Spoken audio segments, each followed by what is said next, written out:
Hi friends, welcome to మా house varieties. ఈరోజు సొరకాయ కర్రీ చేస్తున్నానండి. ముందుగా స్టవ్ వెలిగించి స్టవ్ పై ఒక పాత్ర పెట్టుకొని పాత్ర వేడైన తర్వాత ఆవాలు, జీలకర్ర, ఆనియన్స్, కరివేపాకు, పచ్చిమిర్చి వేసుకొని కలుపుకోవాలండి. 2 మినిట్స్ మూత పెట్టుకోవాలి. 2 మినిట్స్ తర్వాత మూత తీసి చూసుకోవాలండి.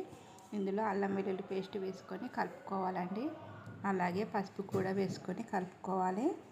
ఇప్పుడు సన్నగా కట్ చేసినటువంటి సొరకాయ ముక్కలు వేసుకొని కలుపుకోవాలండి. మా వీడియో నచ్చితే లైక్ చేయండి ఫ్రెండ్స్, అలాగే సబ్స్క్రైబ్ కూడా చేసుకోండి ఫ్రెండ్స్. ఇప్పుడు ఒక 5 మినిట్స్ మూత పెట్టుకోవాలండి.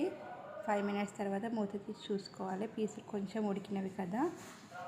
ఇప్పుడు మనం ఇందులో కర్రీకి సరిపడా ఉప్పు వేసుకోవాలండి. అలాగే మనం పచ్చిమిర్చి వేసాం కాబట్టి కారం కొంచెం పడుతుందండి. కొంచెం కారం వేసుకొని కలుపుకోవాలండి. ఈ కర్రీ చపాతీకి, పూరికి, అలాగే రైస్కి చాలా బాగుంటుంది ఫ్రెండ్స్.